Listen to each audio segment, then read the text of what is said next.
Hoş geldin. Akşam saatleri çoktan geçmişti. Ama şehir tamamen susmuş değildi. Yol kenarlarındaki küçük büfelerin ışıkları hala yanıyordu. Bir apartmanın 3. katında televizyonun mavimsi ışığı perde arasından sokağa vuruyor. Köşe başındaki çorbacının camları buğulanmış halde içeride oturan birkaç kişiyi belli belirsiz gösteriyordu. Yağmur birkaç saattir aralık vermeden sürüyordu. Kaldırım taşlarının arası koyu renk olmuş, rögar kapaklarının çevresinde ince su halkaları birikmişti. Geçen her araba kaldırım kenarındaki suyu hafifçe dalgalandırıyordu. Durağın metal çatısından akan damlalar aşağıya düzensiz aralıklarla düşüyor. Bazen birinin montuna, bazen boş banka çarpıyordu. Cam bölmelerin üst kısmı buğulanmıştı. Reklam panosunun içindeki beyaz floresan ışık, yağmurdan kararmış sokağın ortasında yüreğinden parlak görünüyordu. Genç adam durağın kenarındaki bankın yanına geçti. Oturmadı. Islak görünüyordu zaten. Elleri montunun cebindeydi. Ayakkabısının burnuyla yerdeki küçük taşları hafifçe itti. Gün boyunca aynı bilgisayar ekranına bakmaktan yorulan gözleri şimdi boş boş caddeyi izliyordu. Sağ taraftaki büfeden çıkan sıcak tost kokusu yağmurun kokusuna karıştı. Bir kurye motosikleti caddenin köşesinden hızla dönerken lastikleri ince suyu iki yana sıçrattı. Yakındaki trafik lambası kırmızıya döndüğünde araçların fren ışıkları ıslak asfaltın üzerinde uzun kırmızı lekeler bıraktı.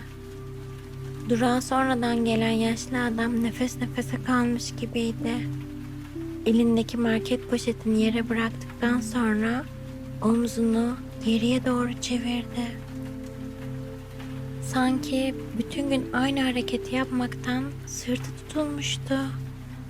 Parmaklarının kenarları hafif çatlamış görünüyordu. Genç adam onun ellerine bakınca kendi babasını düşündü. Bir insanın ne işle uğraştığını bazen yüzünden değil, ellerinden de anlayabiliyordu. Bir süre sonra durağın diğer tarafına biri daha geldi. Kulaklık takmış genç bir kızdı. Saçlarının uçları yağmurdan hafifçe nemlenmişti. Telefon ekranında bir şey okuyordu ama birkaç saniyede bir dalıp gidiyordu. Sanki ekrana değil de kendi aklının içindeki başka bir yere bakıyordu. Genç adam onun da çok yorulmuş olabileceğini düşündü. Belki sınav haftasındaydı. Belki bütün gün çalışmıştı. Belki de sadece canı sıkkındı. İnsanların yüzlerinde tam anlamadıkları küçük ağırlıklar oluyordu bazen. Cadde boyunca dizilmiş ağaçların yapraklarında biriken sular ara sıra topluca aşağı dökülüyordu. Otobüs durağının birkaç metre ilerisindeki rögar kapağından sürekli ince bir su sesi geliyordu. Şehirde yağmur yağarken her köşenin ayrı bir sesi vardı aslında. Klima uğultuları, uzaktan geçen otobüsler, market kepenkleri, ıslak ayakkabıların kaldırımda çıkardığı sesler. Uzaktan otobüsün numarası göründü sonunda. Ön camındaki sarı yazı yağmurun içinden bulanık şekilde yaklaşırken duraktaki herkes hafifçe doğruldu. Kimse acele etmiyordu ama herkes hazırlanıyordu. Poşetler toplandı, telefonlar ceplere girdi, omuzlardaki çantalar düzeltildi. Otobüs yanaşırken tekerleklerin suyu ezme sesi duyuldu. Kapılar açıldığı anda içeriden sıcak hava yayıldı. Islanmış montların taşıdığı nemli kumaş kokusu kalorifer sıcaklığıyla karışmıştı. Genç adam kartını cihaza okuttu. Şoförün yanındaki küçük vantilatör sürekli dönüyordu. ön camın köşesinde buhar oluşmuştu. Şoför bir eliyle direksiyonu tutarken diğer eliyle kalorifer ayarını biraz yükseltti. Koridordan ilerlerken otobüs hafifçe sallandı. Tavandaki sarı tutacaklar küçük hareketlerle birbirine çarpıyordu. Bazı koltukların kenarları yağmurdan gelen insanların montları yüzünden hafif ıslanmıştı. En arka taraf boştu ama oraya gitmek istemedi. Cam kenarında orta kısma yakın tek kişilik boş bir koltuk gördü. Tam yanındaki cama yağmur damlaları eğik çizgiler halinde yayılıyordu. Oturunca omuzları biraz gevşedi. Bazen insanın bütün gün ihtiyacı olan şey yalnızca boş bir koltuk olabiliyordu. Otobüs hareket etti. Motorun titreşimi koltuğun içinden hafifçe hissediliyordu. Camın kenarındaki plastik bölüm ara sıra ince bir tıkırtı çıkarıyordu. Şoför her frene bastığında içerideki insanlar aynı anda hafifçe öne kayıyordu. Karşı sırada oturan kadın uyumamak için direniyor gibiydi. Gözleri kapanıyor, sonra yeniden açılıyordu. Çantasının fermuar kısmı açıktı. İçeride çocuk boyama kalemleri görünüyordu. Genç adam kadının belki çocuğunu bir yerden alıp eve döndüğünü düşündü.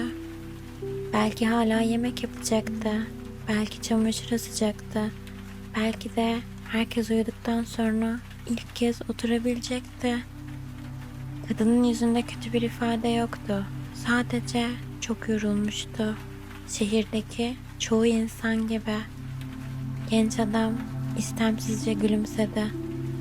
Bir sonraki durakta lise çağlarında görünen iki genç bindi. Sessizce kendi aralarında bir şey konuştular. Sonra telefon ekranına birlikte bakıp kısa bir kahkaha attılar. O küçücük kahkaha otobüsün içindeki yorgun havayı birkaç saniyeliğine değiştirdi. İnsan bazen tanımadığı birinin iyi hissetmesini görünce bile rahatlıyordu. Dışarıdaki sokak lambaları yan yana akıp gidiyordu. Berber tabelaları, kapalı marketler, apartman girişleri, balkon ışıkları, her pencerenin içinde başka bir hayat vardı. Otobüs kendi durağına yaklaşırken düğmeye bastı. Kapılar açılınca dışarıdaki serin hava tekrar yüzüne çarptı. Sokağı sakindi, yağmur artık incelmişti. Apartmanların arasından gelen yemek kokuları hala hissediliyordu. Apartman kapısını açtıktan sonra içerideki sessizlik bir anda belirginleşti. Merdiven boşluğunda sadece floresan lambanın hafif uğultusu vardı. Eve girince ilk yaptığı şey ayakkabılarını çıkarmak oldu. Islanan çoraplarının verdiği rahatsızlığı ancak o an fark etti. Mutfaktan bir bardak su aldı. Musluğu kapattığında ev tamamen sessizliğe gömüldü. Telefonunu masanın üzerine bırakıp odasına geçti. Yatağın üzerindeki battaniye hafif dağılmıştı. Düzeltmeye uğraşmadan içine girdi. Yastığın serin tarafını çevirdi. Dışarıdan hala belli belirsiz yağmur sesi geliyordu. Bugün boyunca yetişmeye çalıştığı şeyleri düşündü kısa süre. Sonra otobüsteki insanları, hepsinin şu an evlerinde olmasını istedi içinden. Belki bazıları hala yoldaydı. Belki biri çoktan uyuyakalmıştı. Gözlerini kapattığında otobüsün motor sesi hala kulağının içindeymiş gibi geldi bir an.